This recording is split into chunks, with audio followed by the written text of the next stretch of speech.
Orang sakit, oke, orang sakit, dia bentar-bentar nyebut nama Allah. Ya Allah, gitu. Ya Allah, ya Allah. Itu bagus atau baik? Bagus atau baik?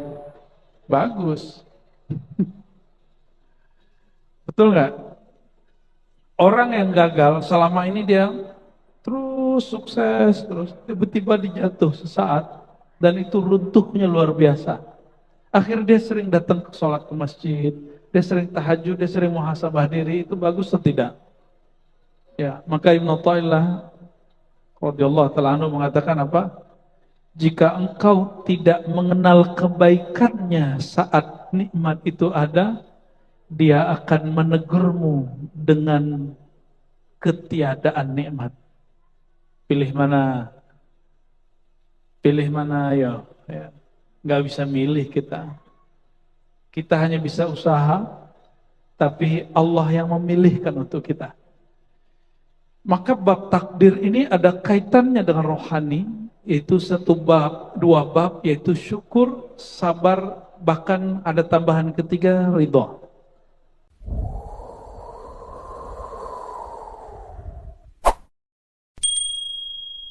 Kalau kita sakit, itu takdir baik atau buruk? Baik atau buruk? Beneran nih baik. Karena udah ngaji di Sunda Kelapa nih bilang baik.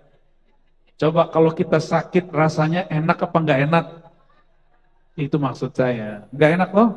Nggak enak. Berarti takdirnya nggak enak. Itu disebut murun. Takdir yang nggak enak. Kalau nggak ntar dikasih sakit terus loh. Oke? Sakit yang nggak enak itu, yang nggak enak itu, hati-hati. Saya mau pelan-pelan nih masuknya. Dengan sehat yang enak itu sifat kita atau sifat Allah? Tabiat kita sehat sakit itu atau Allah yang sehat sakit? Tabiat kita.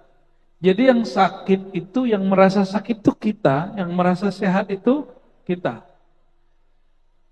Orang yang bekerja di dunia kedokteran, nah nanya nih Pak Dokter nih, kalau gak ada orang di rumah sakit, gak ada orang yang datang ke rumah sakit, gimana Pak Dokter? Gimana nasib para dokter?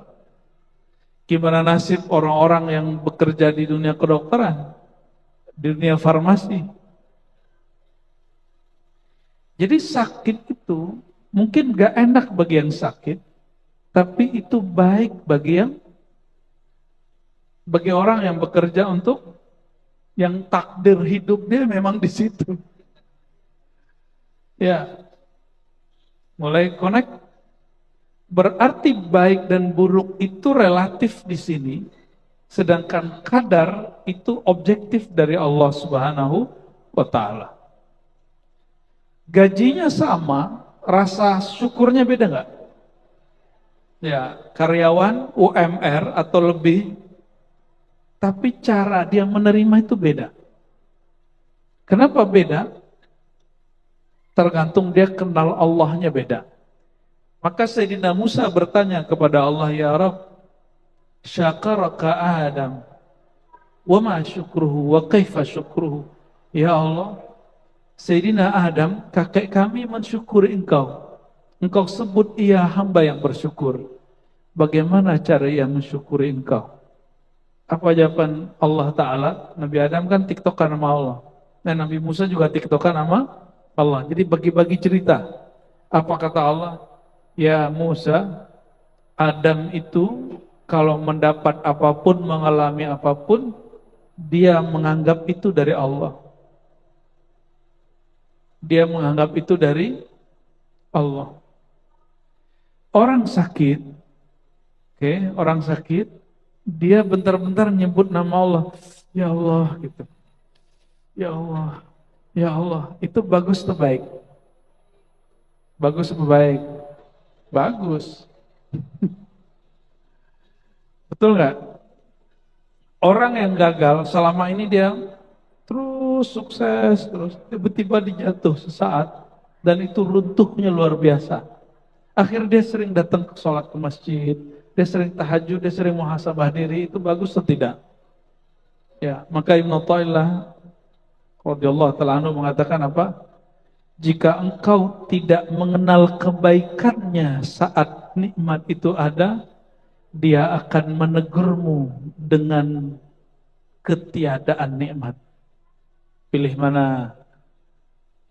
Pilih mana, ayo. Ya. Nggak bisa milih kita.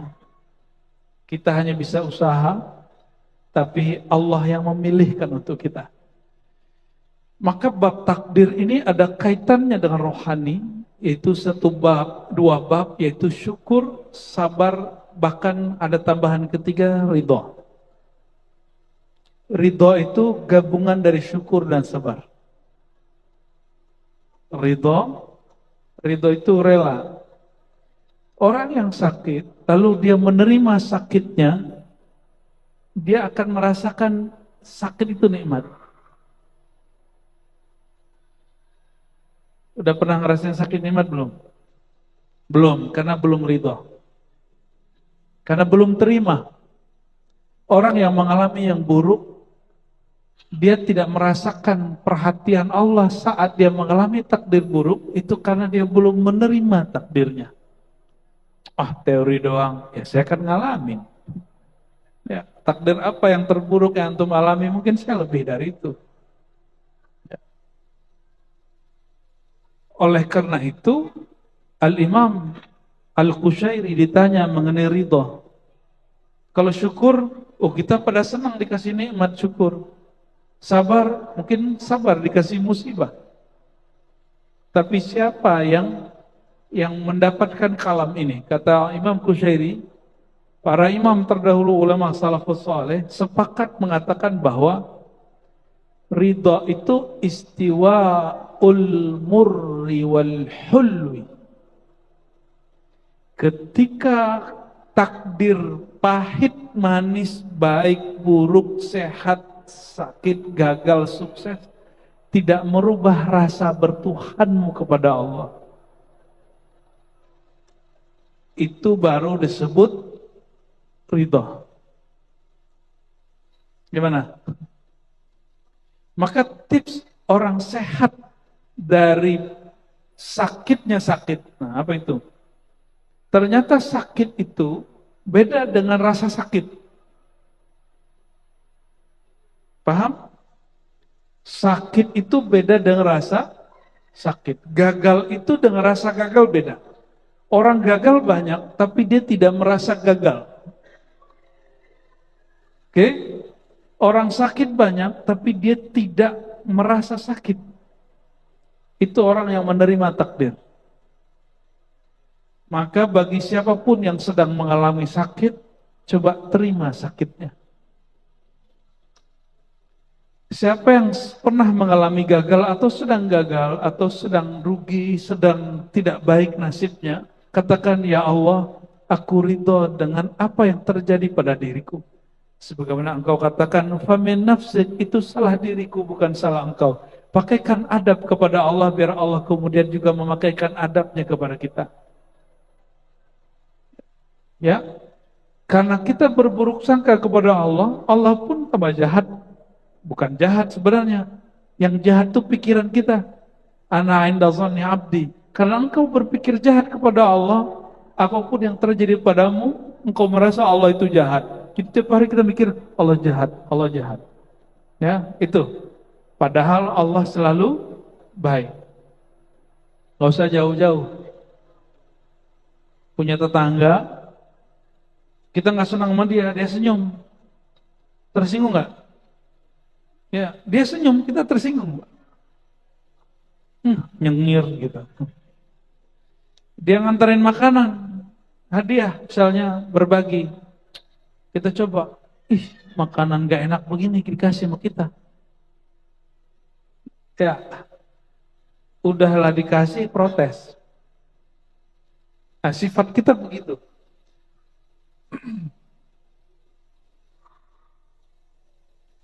Takdir itu pemberian anugerah dari Allah. Anugerah dari Allah. Namun kita menerimanya, ada yang indah, ada yang ridho, ada yang tidak ridho.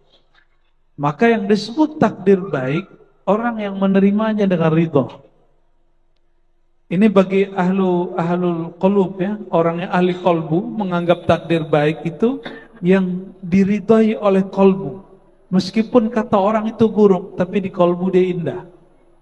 Yang disebut takdir buruk itu adalah sesuatu yang tidak diridhoi oleh si hamba.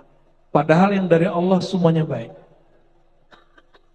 Semua dari Allah pasti baik. Semua dari Allah rahmatun wa mauhibatun. Ya.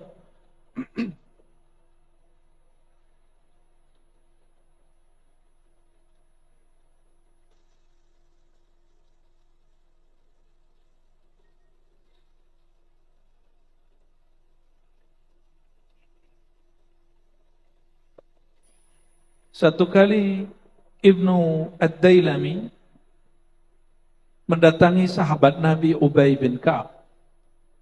Apa kata dia? Waqa'a fi nafsi syai'un. Wahai Ubay, saya gelisah mengenai takdir. Apa yang dia pikirkan? Allah kok begini ya gitu. Allah kenapa menakdirkan aku begini? Kalau orang-orang berbicara tentang Islam dalam kacamata global, jika cara bacanya tidak punya ilmu, maka teman-teman ini akan selalu ngomong ini, Islam lagi mundur, Islam selalu dizolimi, gitu ya. Itu antum kena tuh, udah kena tuh otaknya. Ya, saya termasuk orang yang tidak suka dengan cara pandang begitu. Islam sedang zolimi, nggak ada. Al-Islam ya'lu wa la yu'la alaih.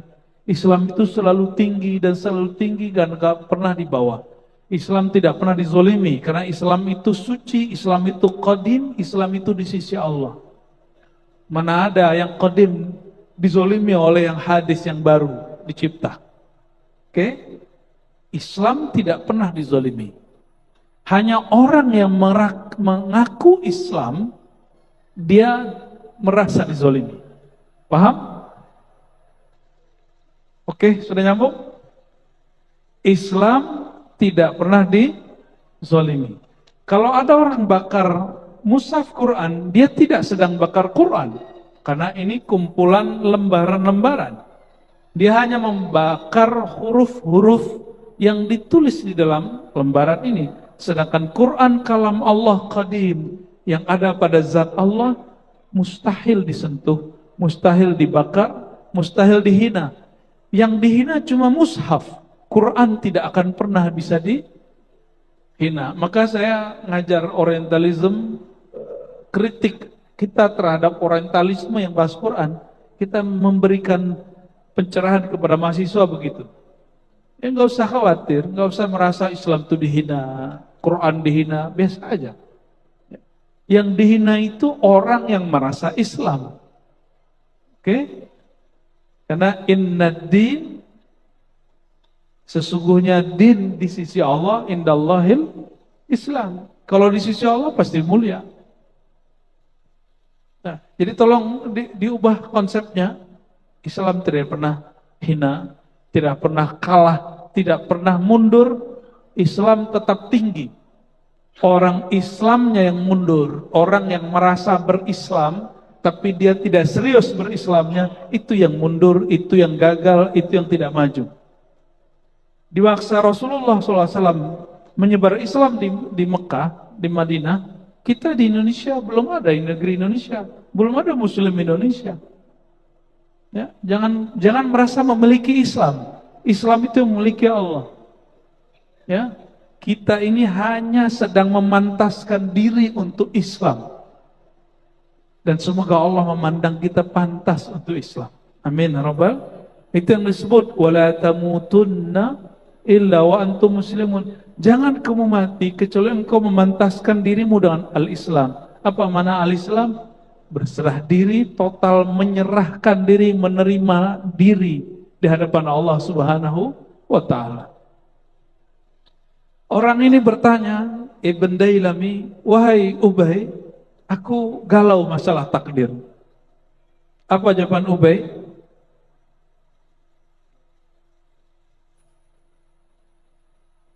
Lau anna Allah adzaba ahla samawatihi wa ahla ardihi adzabahu wa huwa ghairu zalimin lahum walau rahimahum. Seandainya Allah menyiksa semua penduduk langit, semua penduduk bumi, Allah tidak disebut zalim. Itu logika sahabat Nabi Ubay. Walau rahimahum kana rahmatu khairan lahu min a'malihim. Seandainya Allah memberi kasih sayang kepada hamba Allah di langit dan di bumi, kasih sayangnya lebih tinggi mulia dari amal mereka. Oke.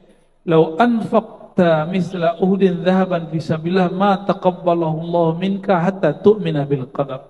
Seandainya engkau punya harta segunung Salak, segunung Gunung Gede, Bogor, apalagi Gunung Rinjani, lalu kamu infakkan semuanya di jalan Allah, tapi engkau tidak percaya dengan masalah ini, takdir, amalmu tidak diterima. Amalmu tidak diterima. Maka saya khawatir kepada orang yang berjuang dalam pergerakan Islam, lalu mengatakan, jika kita sudah tidak sanggup berusaha, itu baru takdir. Saya khawatir orang ini gak diterima perjuangannya di sisi Allah Subhanahu wa ta'ala, tidak diterima amalnya di sisi Allah. Kita karena sayang kita sampaikan ini, tapi dia salah paham sama kita ya. Ternyata masih ada kelompok Qadariyah sampai hari ini di Indonesia, dan ormasnya sudah dibubarkan. Summa laqitu, apa kata beliau, wa ta'lam anna ma asabaka lam yakun liyukhti'ak wa ma akhta lam yakun yusibak lahu muta'ala ghairi dzalik la dakhaltan nar. Orang yang mati dalam keadaan tidak percaya takdir, dia akan mati disiksa dalam neraka. Bahkan sebelum dia masuk neraka dia sudah disiksa. Apa siksaannya? Orang yang tidak terima takdirnya, dia tersiksa. Betul nggak? Coba tadi sakit dengan rasa sakit, yang tidak terima sakit, maka dia merasa sakit sekali.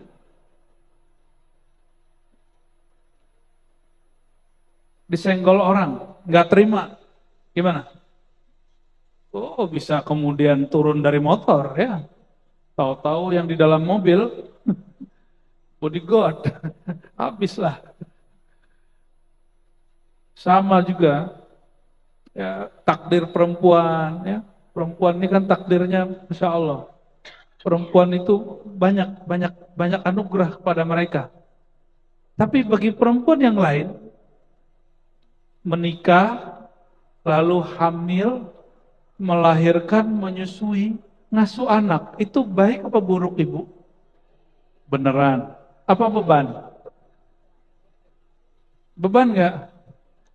Ya, pernah nggak waktu gadis terus melihat teman kita yang sama-sama dulu gadis sekarang punya anak waktu itu terus bilang, ribet ya punya anak gitu.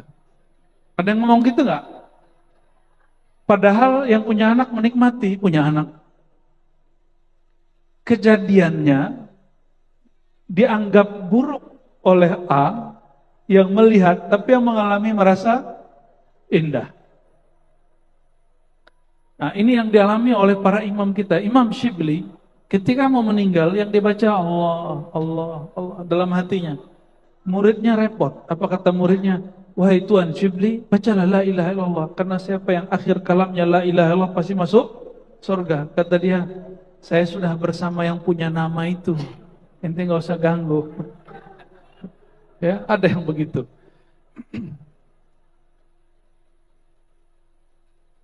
Lalu sahabat orang ini Ibn Dailami nggak puas ke Ubay, dia datang ke Ibnu Mas'ud. Ibnu Mas'ud ngomong yang sama. Datang kepada Zaid bin Sabit yang lebih muda, Zaid bicara yang sama.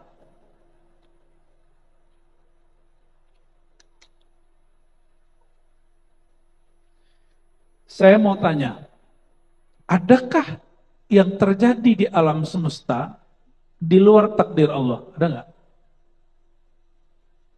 Ada? Katanya usaha dulu baru takdir.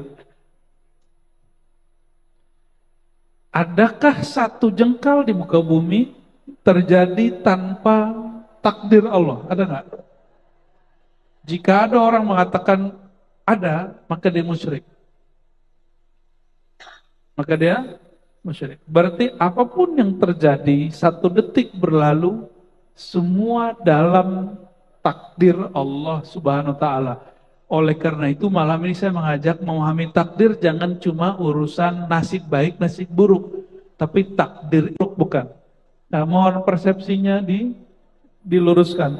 Mungkin kajian begini tidak akan banyak berefek kepada orang, tapi saya berpikir kalau kita mulai dari mana? Dari mana lagi kita akan mulai? Kita mulai dengan kecil-kecil di sini. Siapa tahu keyakinan kita kepada Allah menjadi lebih baik. Karena ini mengamalkan hadis. Mau husnul khotimah? Husnul khotimah itu nggak usah banyak wirid. Serius, nggak usah banyak torikot. Wirid paling berat itu adalah wirid rohani. Apa wirid rohani? Berbaik sangka kepada kehendak Allah Subhanahu wa Ta'ala. Maka dalam hadis yang sahih Imam Muslim dikatakan, janganlah kamu mati, la yamutanna ahadukum illa wa huwa yuhsinu dhanna billah. Janganlah kamu meregang nyawa, berpisah nyawamu dengan badanmu, kecuali hatimu, qalbumu, ruhanimu berbaik sangka dengan semua yang Allah kehendaki kepadamu. Dan baik sangka itu dilatih dari mengatakan aku ridho kepada kehendak Allah. Sudah ridho belum? Saya yakin di badannya ini ada sakit, minimal sakit punggung. Ya, kalau duduk lama sakit punggung nggak? Ya, kesemutan, rematik, asam urat. Ada mulai masuk ke jantung, ada mulai ke liver, pankreas. Yang disalahin nanti siapa ya? Semenjak saya ngaji di Sunda Kelapa, saya jadi sakit gula, gitu nggak? Ya, kenapa? Setiap Senin dan Kamis dikasih makan sama orang Sunda Kelapa. Begitu cara berpikirnya? Alhamdulillah.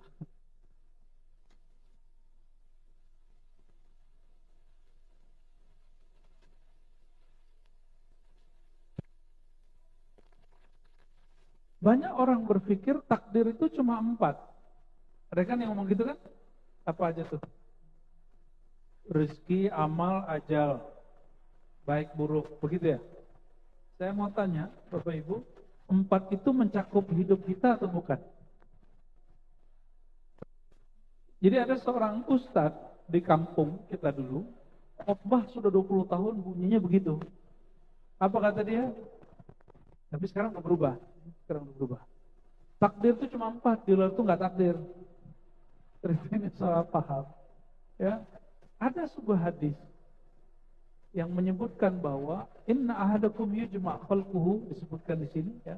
Seseorang dimulai penciptaannya semenjak dia di dalam perut ibunya, di rahim ibunya, lalu Allah kirim malaikat untuk menuliskan takdirnya. Disebutkan detail jadi situ 4. 1 rezeki, amal, ajal, baik dan buruk. Di luar ini bukan takdir, kata dia begitu. Coba cek ya.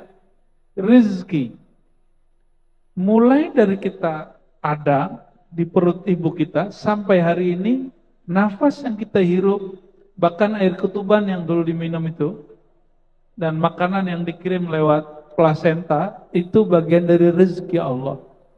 Rezeki itu bukan hanya duit dan gaji. Dan saya sudah sering sampaikan, kalau gaji mungkin UMR atau 2 kali lipat atau tunjangannya sekian. Atau ada orang yang berlipat-lipat, oke. Tapi rezeki bukan itu. Banyak orang yang gajinya 100 juta, tapi dia nggak berangkat haji. Ada orang gajinya cuma 100 ribu, tapi dia naik haji, Pak. Itu namanya rezeki. Maka rezeki beda dengan gaji. Kita sering menyampaikan ini supaya orang tidak mengerdilkan apa yang Allah beri. Bisa nafas? Masih ingat masa Covid? Waktu Covid masih ingat betapa mahalnya oksigen? Kami baru naik gunung, ternyata di gunung kalau sampai di titik tertentu, itu oksigennya menipis. Betul ya? Oksigen menipis. Ngapain juga naik gunung ya? Tapi seru juga. Kita susah-susah naik, tapi karena hati itu enak, senang, takdir itu terasa indah. Ya, orang Barat, filosofnya, ada satu orang filosof menganggap pernikahan itu awal perbudakan. Tapi di negeri-negeri timur seperti kita, pernikahan itu adalah awal kebahagiaan. Beda kan? Beda. Orang Barat itu sudah terlalu, hidupnya sudah terlalu, apa ya, egonya terlalu maju. Nah, buatin kopi tiap pagi itu dianggap perbudakan. Bekerja, lalu hasilnya itu dibagi ke pasangan, itu dianggap perbudakan. Nauzubillah min dzalik, ya. Tapi jadi filsafat loh itu. Ternyata nggak semua filsafat juga baik.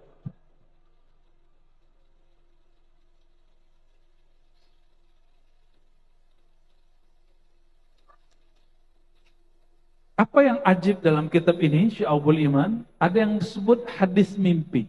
Mau dengar?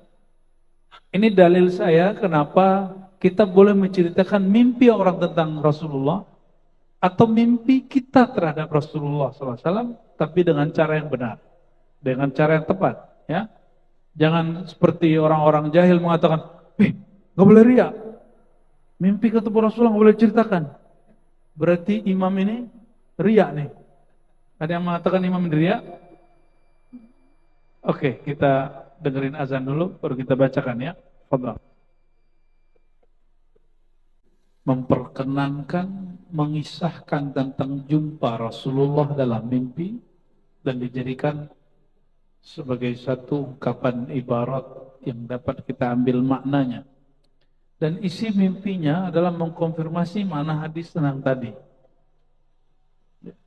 Karena di hadis tadi dikatakan bahwa ada sekelompok orang yang sudah baik antara dia dan neraka cuma satu jengkal, tapi karena sudah ditetapkan takdir oleh Allah,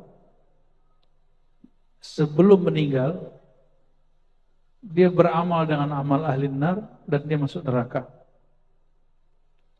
Ini menjadi membuat bingung daripada Muhammad ibn Yazid al-A'war, guru dari Imam Abu Dawud, yang semasa dengan Imam Ahmad bin Hanbal. Jadi ini orang bukan sahabat Nabi, bukan tabi'in, bukan tabi'ut tabi'in. Ini orang yang hidup di abad ke-3 Hijriah, tahun 200-an. Muhammad bin Yazid, guru dari Abu Dawud As-Sijistani, mengatakan, Ra'aitu Rasulullah sallallahu alaihi wasallam fil manam jalisan ma'a Umar wa Ali. Aku tertidur lalu bermimpi jumpa Rasulullah SAW duduk bersama Sayyidina Umar dan Sayyidina Ali.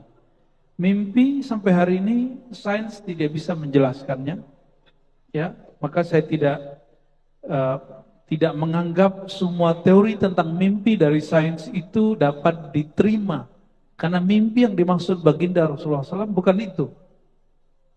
Mereka menyebut mimpi itu gerak mata yang cepat saat tidur, apa bahasa Inggris itu, rapid movement gitu ya.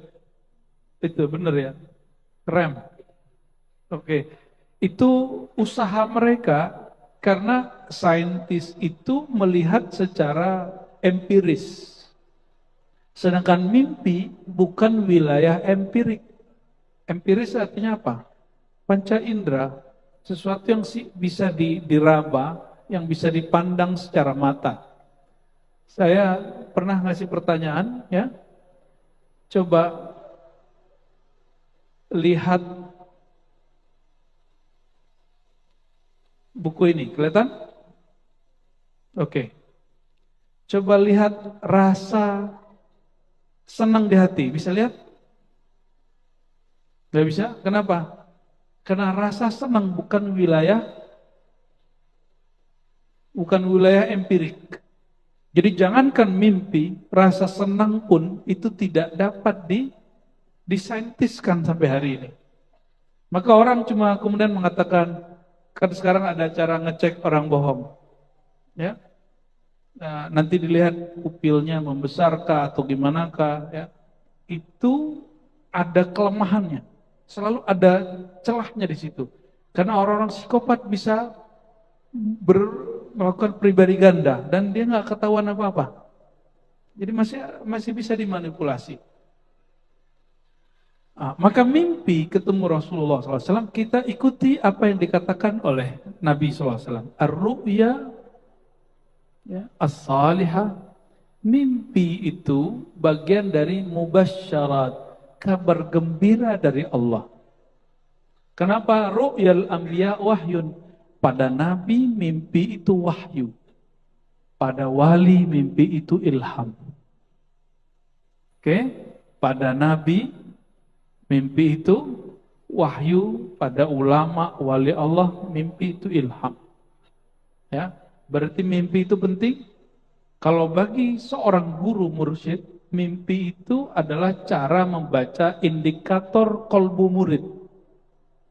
Orang yang masih bermimpi jorok, berarti hatinya masih penuh dengan syahwat kotor.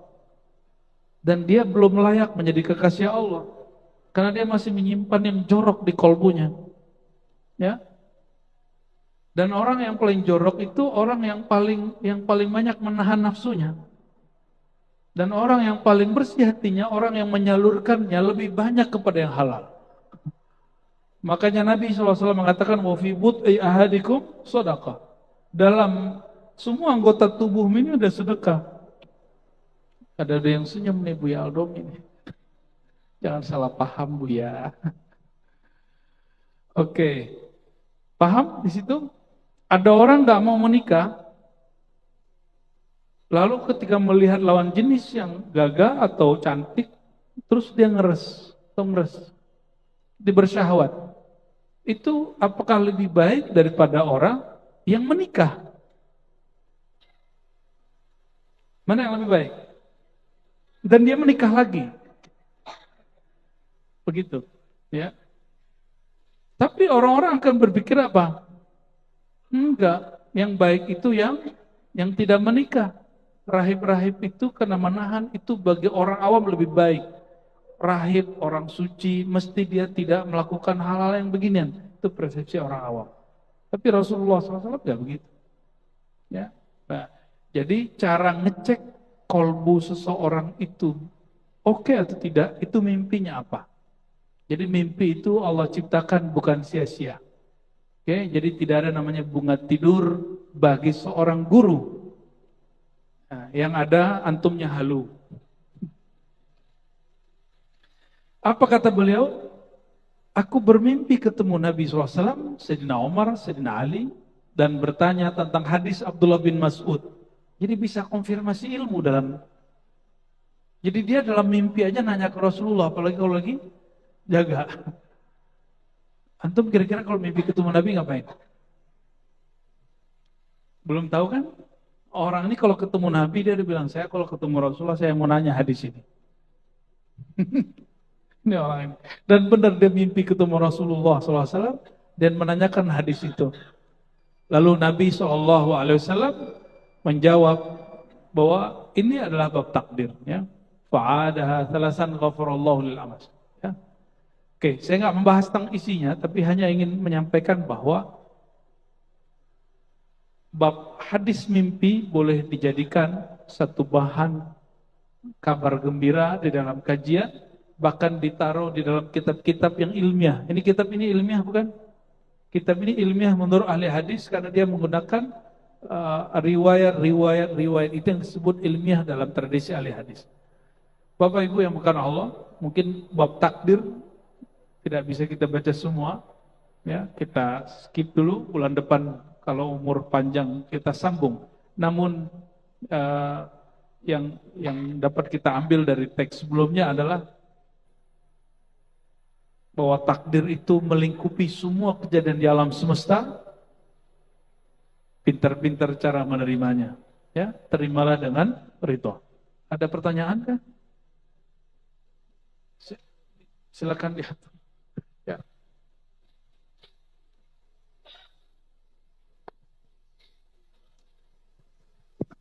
Assalamualaikum warahmatullahi wabarakatuh. Izin bertanya Buya, ingin menegaskan kalimat Buya barusan yang mengatakan bahwa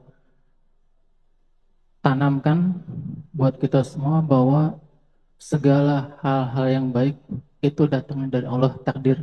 Ya, kalau ada yang kurang baik, itu dari kita. Apakah itu mungkin karena kita kurang? Ya. Ya. Hmm. Hmm. Baik.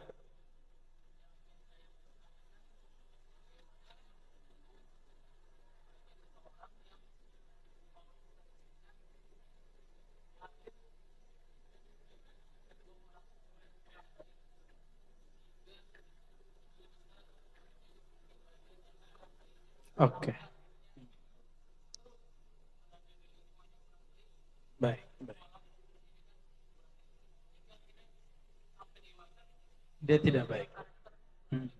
Baik. Baik. Ini pertanyaan bagus. Assalamualaikum warahmatullahi wabarakatuh. Bagaimana statusnya, bukan hukumnya ya.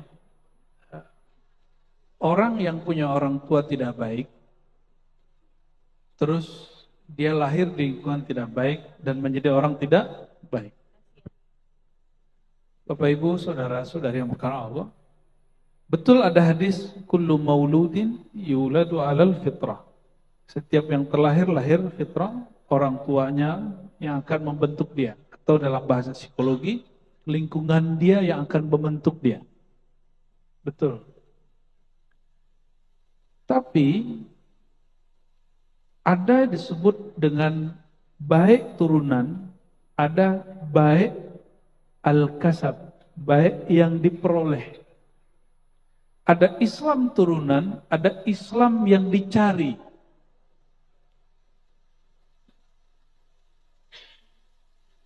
Maka di Quran, kata usaha mencari itu disebut dengan kasab. Ya, kata kasab muncul di ayat apa? Al-Baqarah, ayat berapa? Gimana bunyinya? Hah?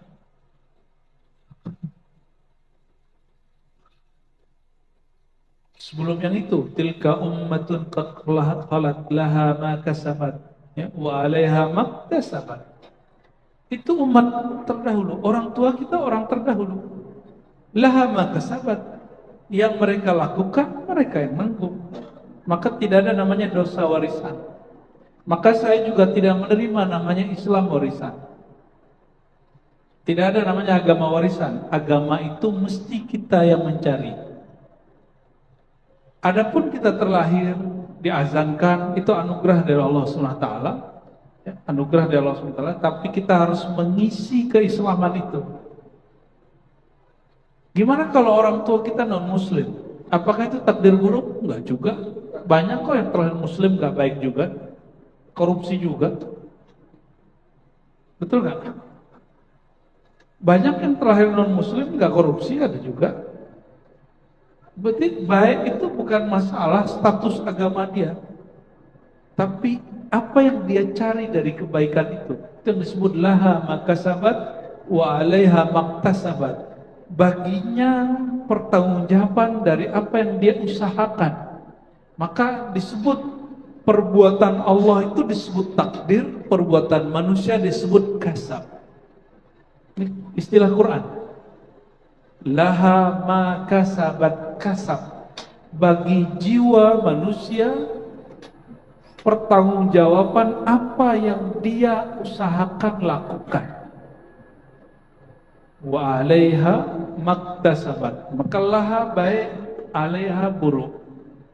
Kebanyakan ulama begitu, walaupun ditentang oleh imam yang lain. Tapi Imam Razi mengatakan benar, laha usaha yang buruk baik, 'alaiha usaha yang buruk. Oleh karenanya, ketika ada seseorang lahir di keluarga yang kurang baik, yang pertama saya mengatakan begini, kok tega ya anaknya bilang orang tuanya nggak baik? Ya, gimana? Sayyidina Musa lahir dari ibunya, tapi besarnya di mana? Lahir di mana? Istana. Dan ayah angkatnya siapa? Fir'aun, Tohut zaman itu. Apakah dia jadi jahat? Oleh karena itu Allah mengatakan, wahai Musa, izhaba, berangkatlah kepada Fir'aun, wa qulu lahu qawlan kalima, wa qula lahu qawlan layyina. Katakanlah kepadanya kata-kata yang lembut. Sampai begitu. Salah satu kata yang lembut, jangan bilang orang tua kita jahat. Jangan bilang orang tua kita tidak baik. Emang kita sudah baik. Ya. Jadi salah satu adab anak adalah tidak menyebut orang tua dia jahat atau tidak baik, walaupun mereka emang jahat dan tidak baik. Oke? Nah, Sayyidina Musa dilarang mengatakan itu dan selalu diperintah oleh Allah qaulan layyina, kata-kata yang lembut, kata-kata yang kamu mengalah.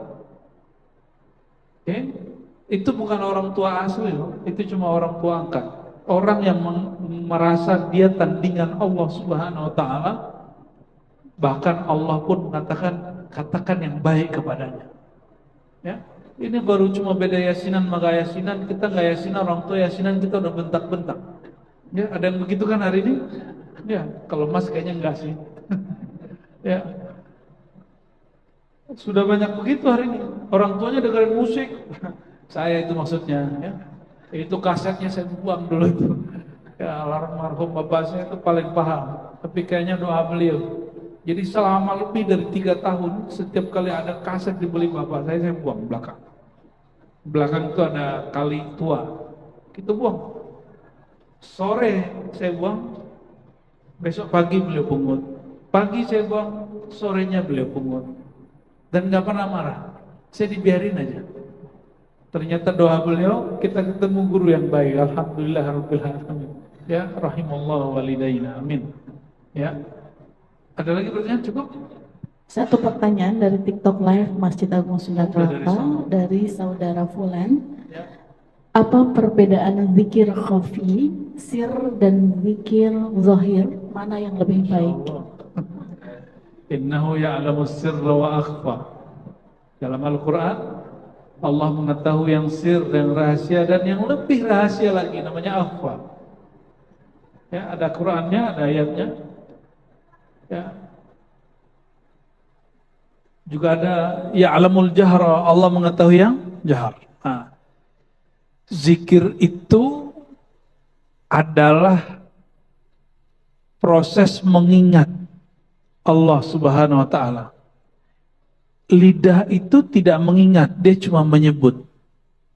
Maka zikir lidah menyebut, zikir kolbu mengingat. Apa yang diingat bukan yang ada di kepala. Maka zikir akal, dia mengenang kebaikan-kebaikan Allah selama di bumi. Karena akal nggak bisa mikirin sebelum lahir. Ada yang tahu apa yang dia lakukan sebelum lahir? Yang ruhnya alami sebelum lahir, ada yang ingat? Kita tidak ingat. Maka diutus para rasul, para wali Allah untuk mengingatkan kepada kita bahwa ruh kamu sebelum lahir di sini itu sudah jumpa dengan Allah SWT. Maka pada hakikatnya zikir itu adalah teringatnya ruh itu kepada yang meniupkannya. Itu dia. Itu yang disebut zikir. Adapun zikir subhanallah, subhanallah, itu latihan zikir. Itu latihan zikir 100 kali, maka dia perlu angka. Kalau ruhani dia tidak perlu angka. Jadi kalau ada orang ngomong gini, Ngapain zikir pakai angka? Dia berbicara tidak pada tempatnya. Karena Rasulullah SAW mengajarkan zikir latihan pakai angka 33, 25, 10, 100, 70. Jadi angka itu muncul dari hadiratin Nabi SAW. Angka itu latihan. Maka disebut di Quran, uzkurullah, wahai orang beriman, sebutlah Allah zikran katsira, dengan angka yang banyak. Itu latihan. Itu yang zikir jahar. Zikir jahar. Lalu dia ada zikir yang juga berangka, tapi dia tidak jahar. Disebut zikir khafi. Zikir khafi. Zikir khafi, zikir yang tidak terdengar oleh telinga ini, tapi terdengar oleh telinga batin. Dan dia masih ada angkanya. Makanya di dalam ilmu zikir ada menyebut nama Allah 1000, 7000, itu latihan. Dan itu bukan tujuan. Tapi dia masih disebut latihan, belum zikir yang sebenarnya. Zikir yang sebenarnya ketika rohani kembali memandang kepada Allah Subhanahu wa Ta'ala. Nah, ini yang disebut akhfa. Tapi bukan akhfa yang disebut dalam latifah. Latifah ilmu tariqah, 7 latifah, bukan. Akhfa di situ sesuatu yang lebih halus, lebih tersembunyi daripada yang dibayangkan semua makhluk. Jika ada zikir kebayang sama kita, lebih mulia dari itu, lebih tersembunyi dari itu. Ya. Wah, itu 12 SKS itu. Karena zikir ini banyak macam-macamnya, ya. Barangkali itu, ya. Semoga malam ini pengetahuan kita tentang takdir sedikit mulai berubah, naik, ya. Dan tentang al-Islam juga mulai positif. Dan tidak ada lagi pikiran bahwa Islam mundur, Islam hancur, yang hancur cuma orang yang mengaku Islam, ya.